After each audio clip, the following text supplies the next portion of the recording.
O nosso assunto hoje são os tipos climáticos, e aí os tipos climáticos do mundo e os tipos climáticos do Brasil. Então, o assunto dá sequência, dá continuidade à nossa última aula, em que os tipos climáticos do mundo estavam em discussão. Então, hoje a gente dá sequência a esse assunto. Então, a gente começa falando um pouco exatamente sobre o clima mediterrâneo. Então, dentro das zonas climáticas lá da Terra, que a gente delimitou na aula anterior, o clima mediterrâneo, ele aparece para a gente lá na faixa que a gente vai classificar como temperado. Então, dentro da zona climática temperada, eu tenho a presença do clima mediterrâneo. Então, por se localizar na mesma faixa latitudinal do clima subtropical, ele apresenta temperaturas muito semelhantes, muito similares, muito parecidas com as condições que a gente encontra lá no clima subtropical.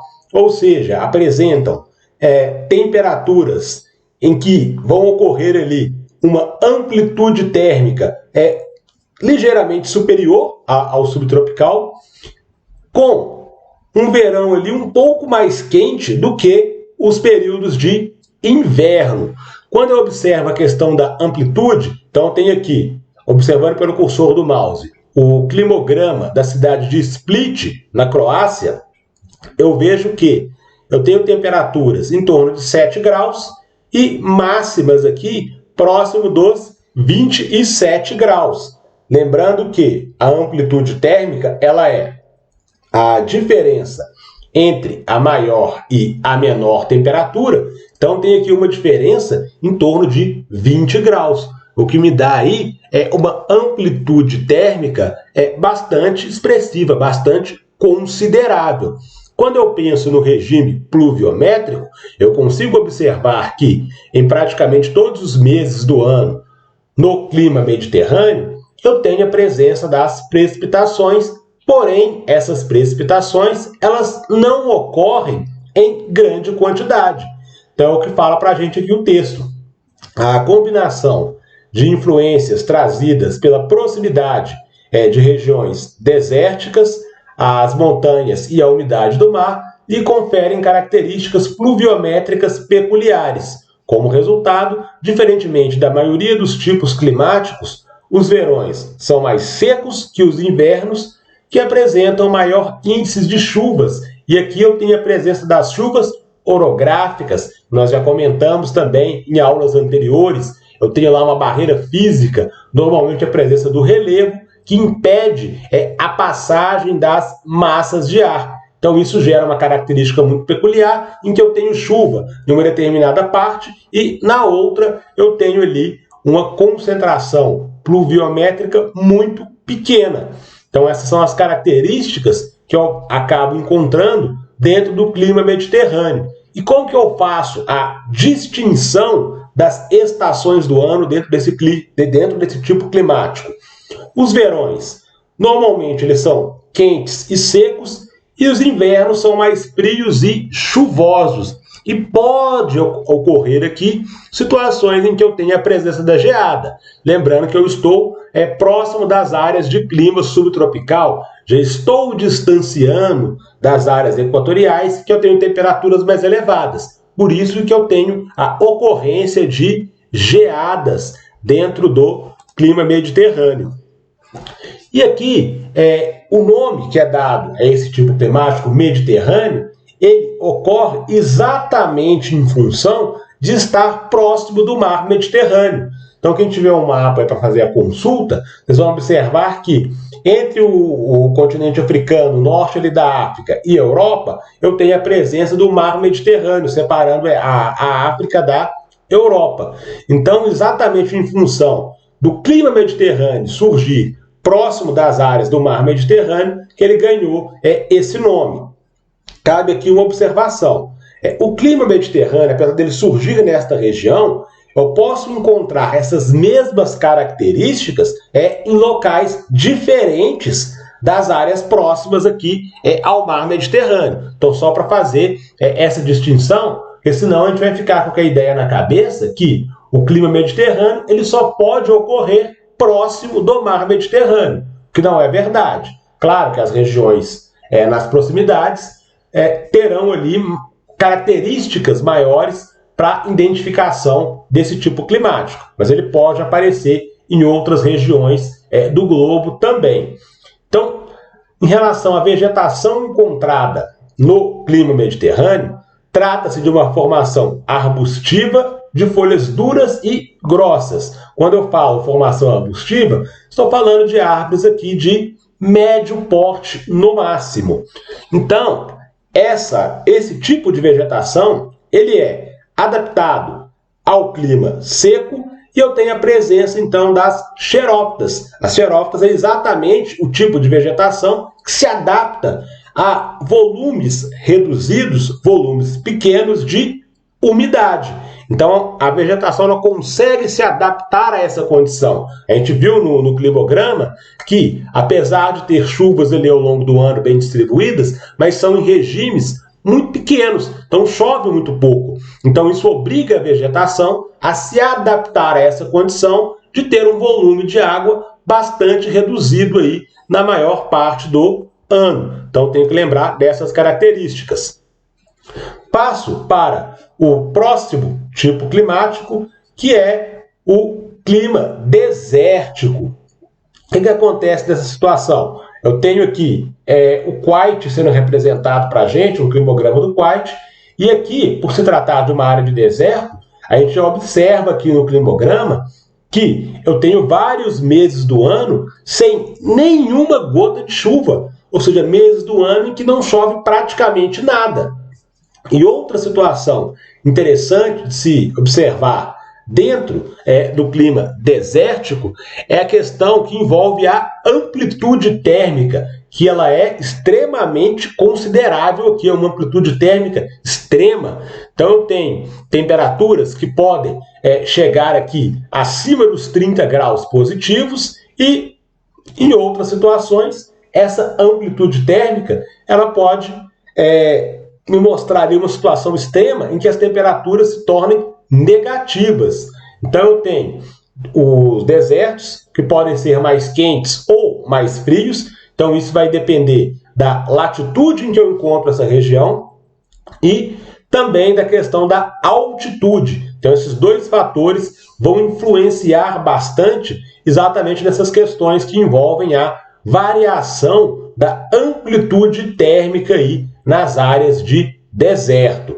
Então, como que eu vou definir uma área, vou classificá-la, chamá-la de deserto? Então, são consideradas áreas de clima desértico quando eu tenho situações em que o regime de chuva, então a quantidade de chuva ali, ela é inferior a 300 milímetros ao ano. Tem aí, citado aqui no nosso material da Positivo, que ainda existem autores que classificam esses valores em condições ainda menores. Então, a irregularidade das chuvas, elas podem ocasionar longos períodos, até anos, sem que ocorra nenhum tipo de chuva nas áreas de clima desértico. Então, tenho sempre que estar observando essas situações. E pelo fato de ocorrer ali uma quantidade de chuva muito pequena, isso impede, por exemplo, o desenvolvimento da vegetação em boa parte do deserto. Existe sim áreas cobertas por vegetação no deserto, porém não é qualquer tipo de vegetação que vai se adaptar ali, então é mais comum de encontrar áreas em que eu não tenha cobertura vegetal, em função da ausência das chuvas, gerando ali essas amplitudes térmicas bastante significativas que impede a adaptação da vegetação. Com relação às estações do ano, então isso vai depender do local, pois tende a ser pela temperatura e não pelas chuvas irregulares. Então, para definir ali o que é verão, o que é inverno, o que é primavera, o que é outono, eu tenho uma certa dificuldade de fazer isso e vai depender da região em que eu vou encontrar esse deserto. Então, depende da questão da latitude e da altitude para conseguir fazer a delimitação das estações do ano dentro do clima desértico. Ainda dentro do clima desértico, o que acontece? Eu vou encontrar áreas de deserto com uma frequência mais significativa em pontos em que eu tenha latitudes de 30 graus. Lembrando que eu tenho a linha do Equador. A linha do Equador ela tem 0 graus de latitude. Quando eu saio da linha do Equador e vou em direção às áreas polares, essa latitude ela vai aumentando gradativamente. Então, as áreas em que eu tenho essa faixa de latitude de 30 graus, ou no hemisfério norte ou no hemisfério sul, é o local preferencial para o surgimento de desertos. Porém, cabe fazer essa observação que eu posso encontrar desertos em latitudes diferentes da latitude de 30 graus, que é o que acontece, por exemplo, na região da Patagônia, na Argentina. Então, eu tenho ali a presença de um deserto em uma latitude diferente da latitude de 30 graus. Na Ásia Central também eu encontro áreas desérticas com latitudes superiores aos 30 graus aqui. Porém, é mais comum, mais normal de encontrar desertos em latitudes aí em torno dos 30 graus. E como que eu vou analisar a questão da vegetação? Já que eu falei que ela é escassa, mas ela pode aparecer nas áreas desérticas. É comum de observar na paisagem estruturas rochosas, e aí eu não vou ter praticamente nada que faça alusão à questão da vegetação, e também áreas com a presença das dunas. Então eu vou ter grandes extensões na minha paisagem formada por rochas e por areia. Então o que é mais comum se observar nas áreas de deserto. Porém, quando surge a vegetação, é uma vegetação que eu vou chamar de arbustiva. Então a vegetação arbustiva é aquela vegetação de pequeno para médio porte. E aí, como que surge essa vegetação, então, nas áreas de deserto? É porque, nos poucos momentos em que ocorre chuva, essa chuva, ao infiltrar ali, ela vai ocupar espaço lá nos lençóis freáticos. Então, nos locais em que surge vegetação no deserto, dentro do clima desértico, é porque eu estou próximo de áreas de lençol freático ou porque eu tenho aqui a presença de algum lago ou a presença de algum rio, o que não é encontrado com tanta frequência no deserto, porém existe. Então, quando eu encontro essa área com essa vegetação de médio porte, essa vegetação arbustiva no clima desértico, é o chamado oásis aí. Então, o oásis lá no deserto é quando eu encontro essas áreas com vegetação, principalmente a vegetação de médio porte, a vegetação arbustiva, que é o que está representado na nossa imagem aqui do slide. Ó. Então, aqui eu tenho a presença dessa vegetação lá na Namíbia. Então, eu tenho aqui a existência de um oásis em função da presença da vegetação, da proximidade de um lago aqui com o lençol freático.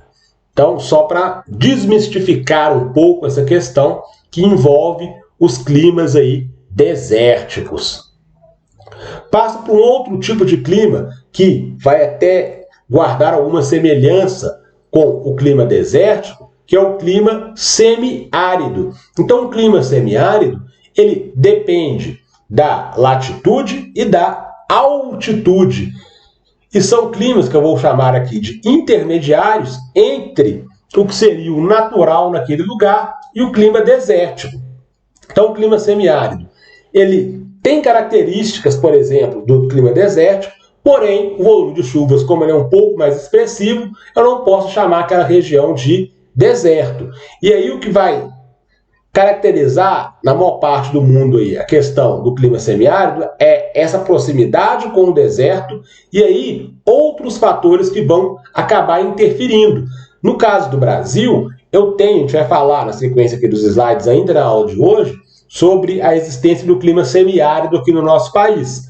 Então, o semiárido aqui ele se dá não em função da proximidade com o deserto, mas em função da atuação das massas de ar que elas aparecem com pouca expressão na região nordeste e também em função da chuva orográfica ou da chuva de relevo. Então, no Nordeste, eu tenho a atuação ali do Planalto da Borborema, que impede essa passagem das massas de ar, entre outros fatores aqui, que vão dar origem ao clima semiárido no território brasileiro. Então, é um fator que vai interferir de alguma maneira, ou a proximidade com o deserto, que dá origem ao clima semiárido. O regime pluviométrico, as chuvas são irregulares, então elas vão somar de 300 a 600 milímetros ao ano. Então a gente percebe aqui o seguinte, que o volume de chuvas ele é maior se comparado com o clima desértico. Então chove muito mais do que o clima desértico, porém ainda é um volume de chuvas pouco expressivo se comparado com as outras variantes climáticas aí que nós já discutimos nas nossas últimas aulas aqui. Diferenciação entre as estações do ano. Então isso vai depender da latitude. Em alguns casos, como é o caso aqui do Brasil, no nosso Nordeste, essas estações elas serão definidas pela ocorrência das chuvas. Então a variação de chuvas vai auxiliar na diferenciação das estações do ano no clima semiárido aqui no Brasil. A gente vai discutir isso na sequência aqui dos nossos slides. Aqui no clima semiárido, coloquei que ele pode aparecer então próximo das áreas desérticas ou em locais com clima alterado pelo volume de chuvas.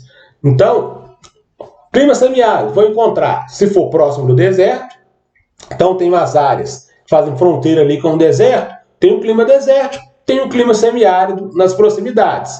Ou então eu tenho alguma coisa que está alterando o meu regime de chuvas, que aí entra o caso do Nordeste brasileiro, que é a atuação pouco expressiva das massas de ar associada com a chuva orográfica. Então isso interfere no volume de chuvas do Nordeste e faz com que surja o clima semiárido aqui no nosso país.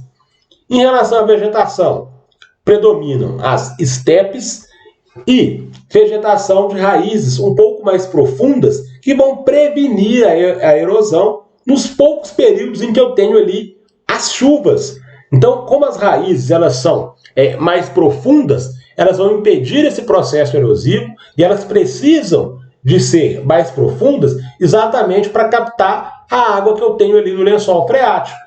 Quando ocorre a ação antrópica, a ação do homem, que contribui lá com ações de desmatamento, por exemplo, e nessas áreas que já têm características de semiaridez, ele vai agravar ainda mais essa situação, que é o que está representado nessa imagem aqui do slide, nesse mapa, em que eu tenho a região do Sahel. Então, o Sahel, eu tenho a proximidade com uma área desértica, e aí eu tenho interferência, a ação humana aqui, no sentido de devastar parte dessa vegetação. Aí agrava ainda mais as características de semiaridez. Então, por isso que foi representado esse mapa aqui, com a região do Sahel. Então, eu estou próximo aqui da região do deserto do Saara. No caso do Brasil, com a chegada dos portugueses aqui do nosso país, os portugueses iniciaram a exploração do pau-brasil. Então, a retirada dessa cobertura vegetal, principalmente na faixa litorânea ali no Nordeste,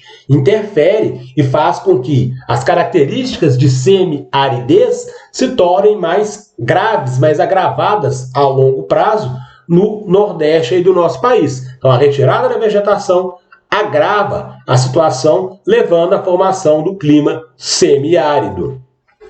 Chego à próxima zona climática aqui, que é a zona glacial. E na zona glacial, o primeiro tipo climático que a gente vai discutir é o clima polar. Agora eu estou nas áreas concentradas aqui, próximo dos polos, próximo do Polo Norte, próximo do Polo Sul.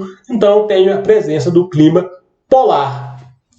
Nesse caso, a amplitude térmica anual ela é expressiva, principalmente na região da Antártica, pelo efeito da continentalidade. Então, se a gente observa aqui no nosso climograma, fica muito visível, muito escandaloso, digamos assim, essa amplitude térmica tão expressiva que é citada para a gente aqui no texto ao lado do climograma. Eu tenho aqui, observando pelo cursor do mouse, temperaturas máximas próximo aqui dos 12 graus positivos, porém, eu tenho temperaturas mínimas na casa dos menos 28 graus, ou seja, a diferença de temperatura aqui era extremamente acentuada. Então, nas regiões de clima polar, uma das características que a gente pode guardar aí é a expressiva amplitude térmica.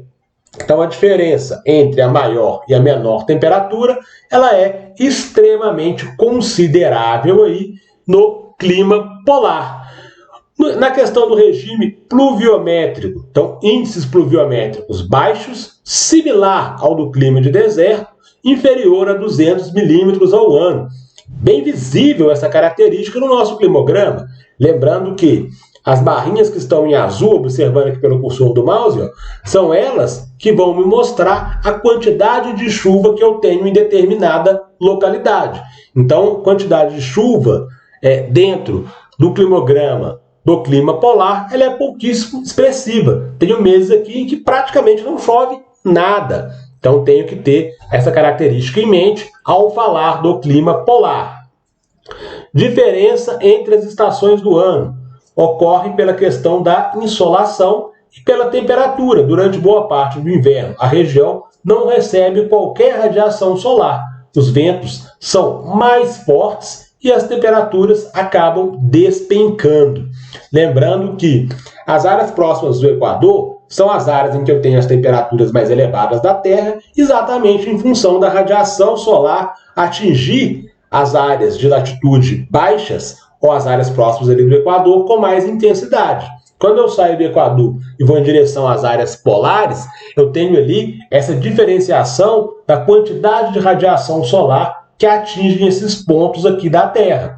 Então, por isso que existe essa diferenciação das áreas polares com a menor incidência da radiação solar, e é isso que vai auxiliar na diferenciação das estações do ano no clima polar.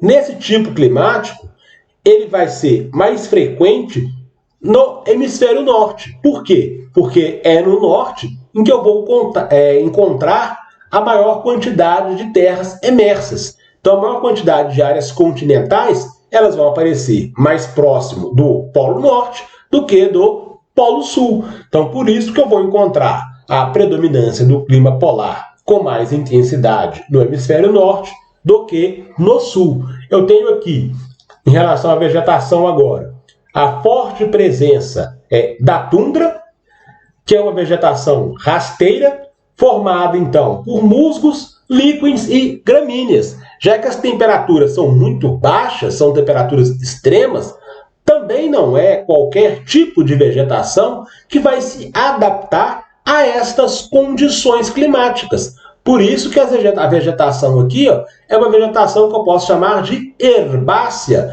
É uma vegetação rasteira, que é a vegetação que consegue sobreviver nessas condições climáticas em que eu tenho temperaturas extremas ali constantemente abaixo dos 0 graus. Então, por isso que a vegetação aqui ela é rasteira, vegetação herbácea. Dentro das zonas glaciais ainda, o clima frio de montanha. Aqui eu vou unir a questão da proximidade com os polos, que já traz temperaturas menores se comparadas com as outras regiões, e eu ainda tenho a questão da altitude. Lembram que em aulas anteriores a gente discutiu essa situação que quanto maior for a minha altitude, menor será a minha temperatura. Então aqui eu já associo o fato de estar na zona polar com a questão da altitude, gera para mim o clima frio de montanha. Então eu tenho aqui uma característica, ele vai resfriar com altitude, quanto mais alto ele estiver, menor a temperatura. As médias térmicas elas vão depender, portanto, da minha latitude e da minha altitude principalmente.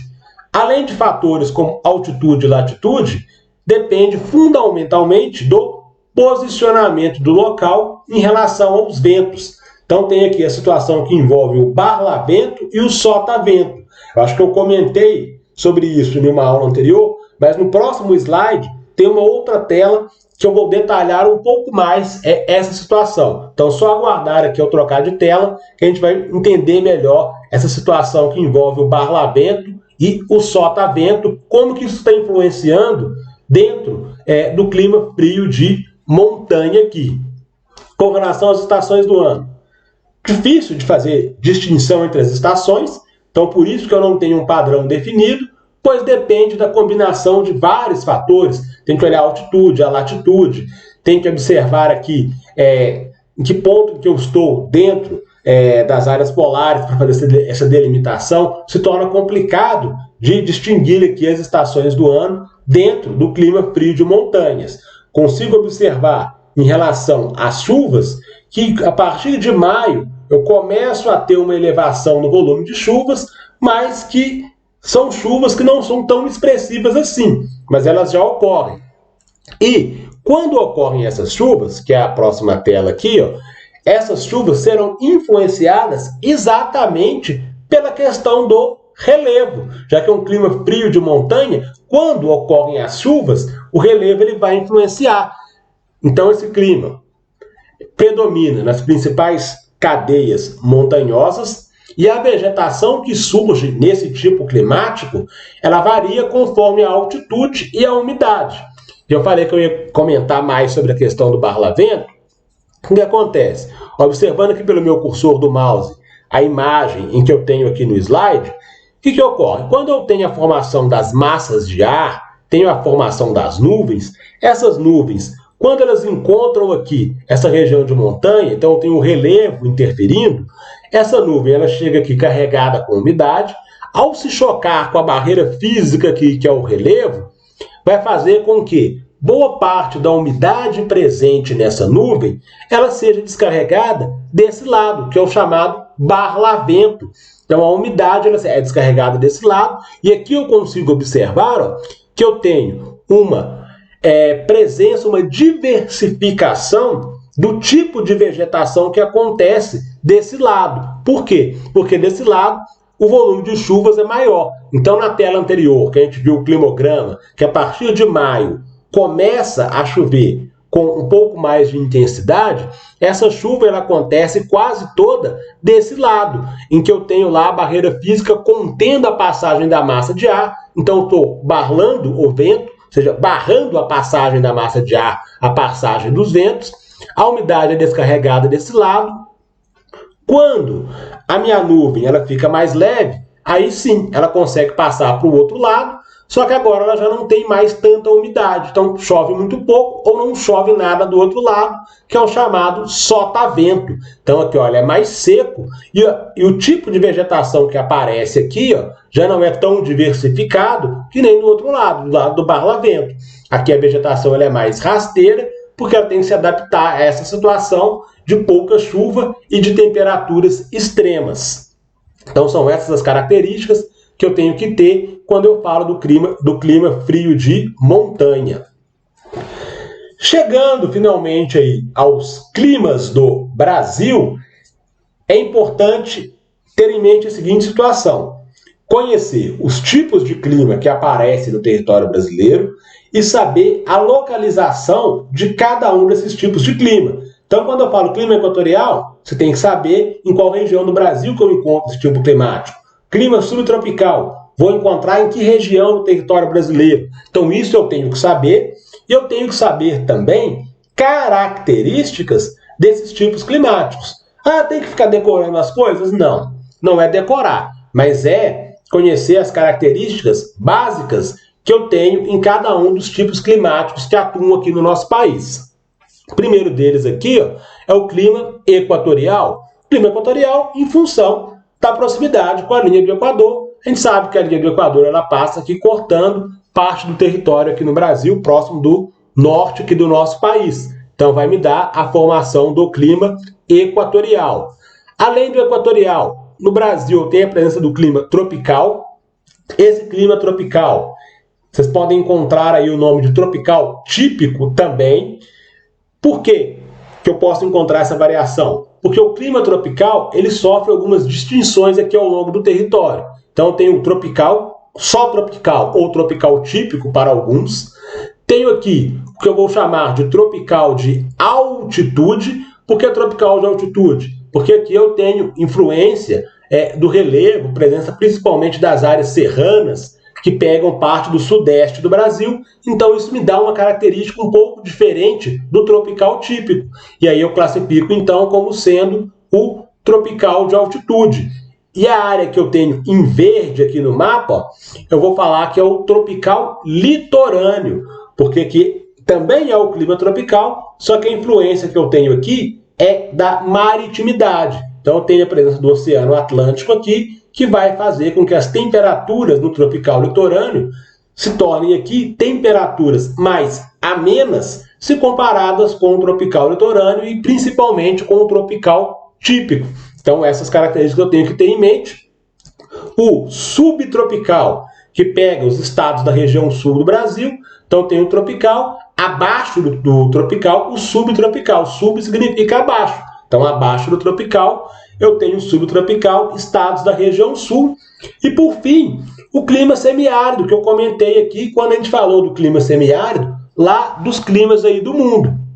Então aqui no Brasil, o semiárido, ele aparece porque as massas de ar que deveriam chegar nessa parte que está em amarelo aqui no território brasileiro, elas não chegam com grande intensidade. E aqui eu tenho também, que a gente acabou de mostrar aqui no clima frio de montanha, a presença do relevo. Então tem a atuação aqui do Planalto da Borborema, que ajuda de alguma maneira a impedir a chegada de chuvas em parte do Nordeste brasileiro. Então isso é que me dá a característica de semiaridez aqui no nosso país. Então tem a predominância do clima tropical, e aí o clima tropical ele sofre variantes.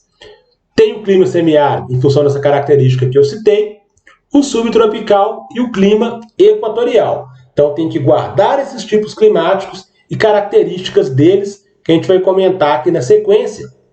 E aqui, propositalmente, eu peguei exatamente a tela que aparece no nosso material didático, então eu printei lá o nosso material didático e coloquei ele aqui. Por quê? No caso do material da Positivo, ele, na hora de fazer a nomenclatura aqui dos climas, ele fez algumas alterações. Então, por isso que eu coloquei no slide uma reprodução do material, para a gente conseguir fazer a associação dos climas que aparecem no nosso livro didático com o mapa que eu coloquei ali no slide. No caso do equatorial, sem problemas, o clima equatorial aqui corresponde ao nosso equatorial lá no mapa da tela anterior. Então, o equatorial não apresenta grande amplitude térmica, diária ou sazonal, em razão da umidade atmosférica e da elevada nebulosidade. Então, o clima equatorial, tipo climático quente, amplitude térmica muda muito pouco, e eu tenho a presença de chuvas bastante significativas no clima equatorial.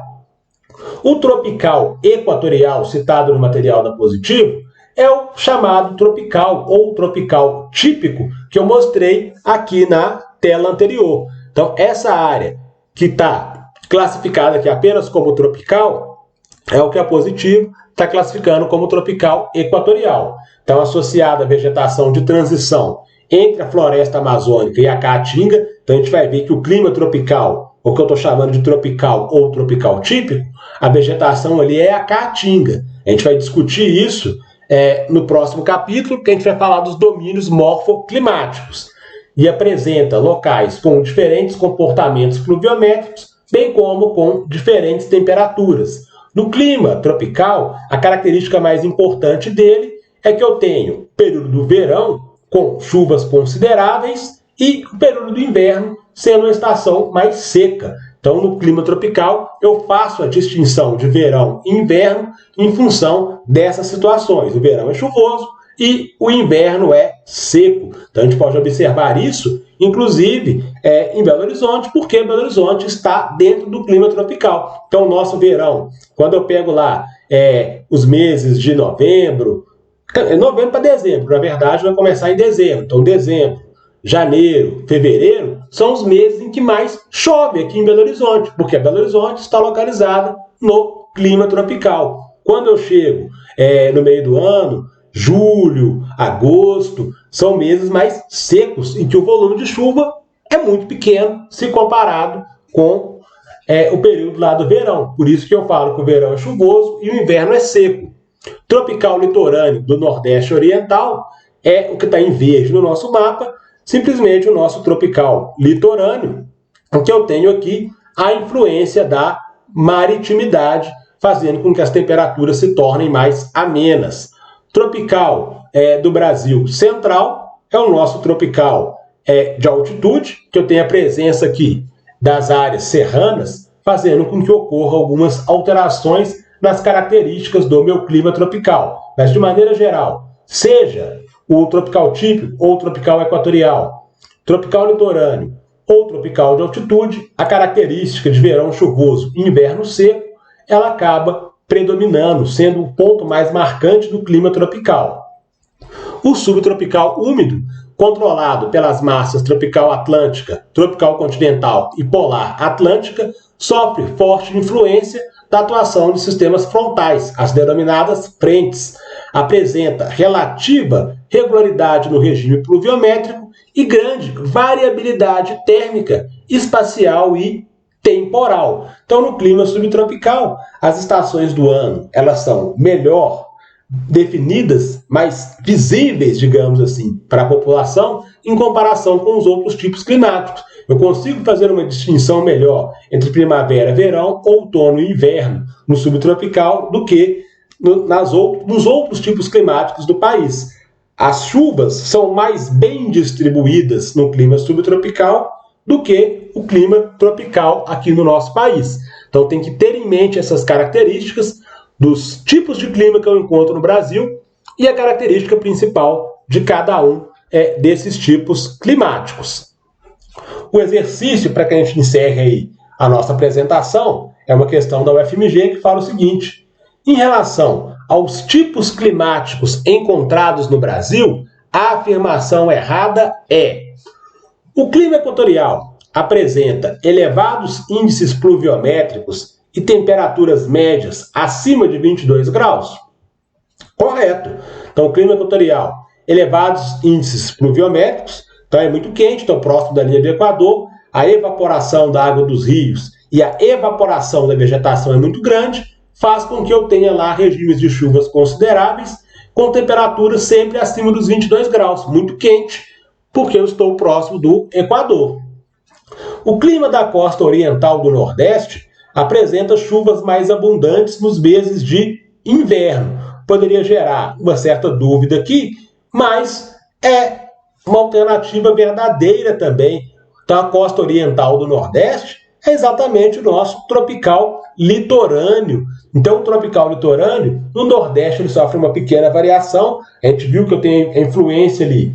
Uma área que deveria ser de clima tropical, ela acabou se tornando a área de semi-aridez aqui no Brasil, se tornou o clima semiárido.